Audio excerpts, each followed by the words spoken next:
Today I'm going to break down a MasterClass style interview where literally the client said we want it to look like the MasterClass.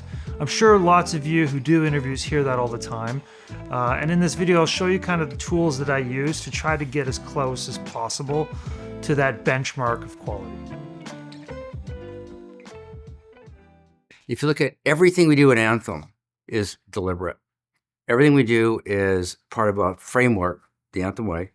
And it's like we have all kinds of components and elements. It's a well thought out thing. You buy a big chunk of land, it costs millions of dollars, and you have no money. How do you do that?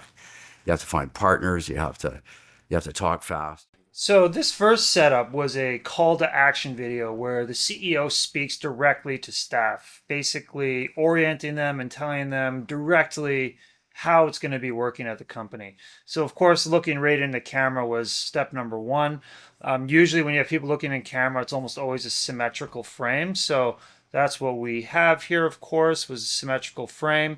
I was able to scope out, and right away when I saw the boardroom, I was just like, this is a great opportunity to get a symmetry frame, which we did, right?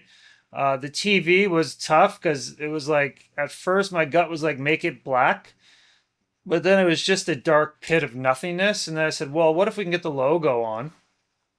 And the logo ended up giving us leading lines, and also it gave us like a pseudo spectral element in the background, a very bright element compared to the subject, which just makes things look better. It's more interesting. So we use the Red Komodo and the Zeiss CP2 lenses. And then what other reasons here? So why does this work? I mean, one beautiful thing is the house lights. They had these beautiful, like literally if I could have installed spotlights and shined them like this, I would have. I would have probably had them do like this. But regardless, it gives us points of interest, pools of light. There's also light on the table from overhead. We also have these nice little spectral bokeh there in the background. That's the chrome chair.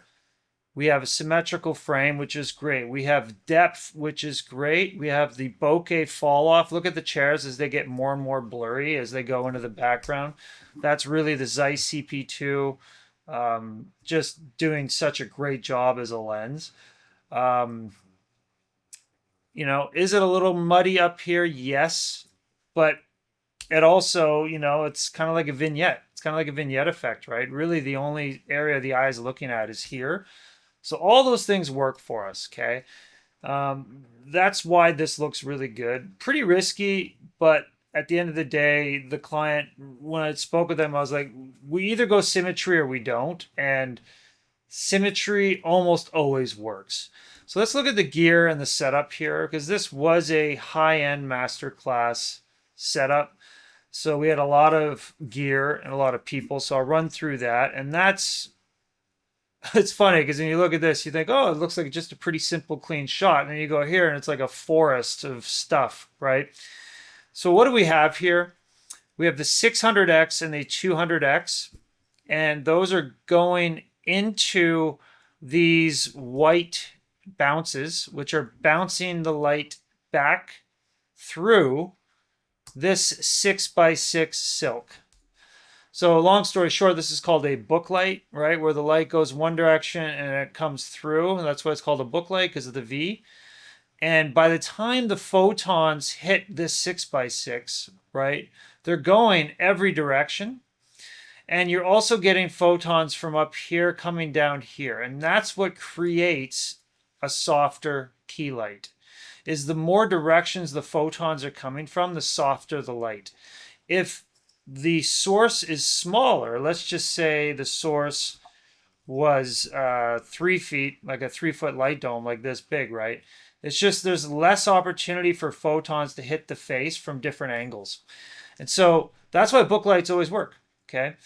We have neg fill here. We have neg fill here, stopping any pollution coming. We have a 2-foot tube giving this beautiful backlight on his hair. It was really, really good, really nice, just glow. You can see it hitting the shoulder and shoulder here. And then we actually had, it's off frame, but there is a 4-foot light tube here, giving him a kicker. And that kicker is very, very subtle. But you can see it just on the side of his cheek there, right there. Okay. What else do we have? We have the Komodo and the Blackmagic Pocket 4K were our main cameras. I think I already said that. And then the redundant audio. So 2 high quality boom mics, and if one fails, the other one will work and carry us home. Okay. I think we also had Neg back here behind this door. So that's how this Masterclass one unfolded. The B cam angle, I'll be honest, I would have wanted more salt and pepper back here. You see how this is just a muddy, not very interesting. It's a whiteboard. I did get them to write all over it, but by the time it turned to bokeh, it was very, very barely noticeable. So maybe looking back, we could have flipped and shot the key the other way and used these windows. You can see these windows back here, but it's just, at the end of the day, I just kind of went with my gut decision. Okay. So this is the more traditional documentary interview. And this here, he's talking about like the company story and, you know, where it all started, that kind of thing. So it made more sense for him to be talking off camera. And I'm just going to, just one second here.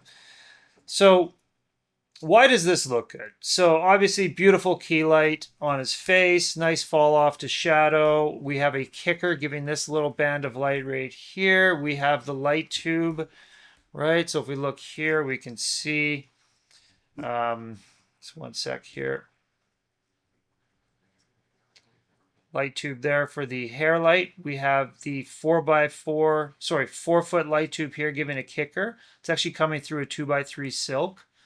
We have lots of neg here to make sure there's clean shadows. 6x6 diffusion with the 2 bounces here, bouncing the book light. Again, so many directions these photons can come at the face. They come from all the way down there, all the way there. And what that does is that creates the beautiful soft light. Like that's just, I just really love this light in here. Another thing that it does is the reason I picked their hands in the air was on purpose, because you can see how his hand here and his hand here are the same exposure. And that's because we have such a large source, it's farther away and it's a larger source, that we're not getting that lit feeling where, you know, one hand is brighter than the other. We can tell there's a light really close by. So he was lit really well here. I was really happy with that. Now let's look at the background. We had a practical ND in the windows. So they actually had like a black mesh blinds that looked really bad when they were in focus, but when they were out of focus, they actually created this beautiful dark blue color contrast with his skin tone. And they also brought the exposure down much lower than the subject, right? We have these beautiful geometric shapes here. This light that's shining down there on the floor, it's not me. I wish it was, but it wasn't. But that gives us nice reflection right here. Just a little spectral highlight. Of course, we have the logo here, which is nice. We also have a spectral practical. So that's just a building model, but it's quite bright. Not blowing out, but it's bright. It just gives us a point of interest. His face, again, the darkest part of the image is the shadow part of his face. The brightest part is the bright side of his face, just barely, but that makes his face pop off the screen. That's why this works. B-cam here is a little bit better, I think, than the previous B-cam. And you can just see everything, right? The kicker is far enough. One key thing here I learned from Patrick O'Sullivan is you want your kicker to be far enough back that it doesn't hit the nose. Right? And I think if you look here, you'll see it does not. So it's hitting his face here, but it's not hitting the side of the nose there. And that is a game of inches because you can never go too far back here because it'll be in the shot. So it's very, very tricky to get that done perfectly. Looking back, there's a hot spot on his forehead there and there. I'm not sure those are great. Maybe those, if I could have dialed it in to get rid of those, it would have been a bit better. But, you know, you do what you have to do. Yeah, that's about it. Just bear with me here.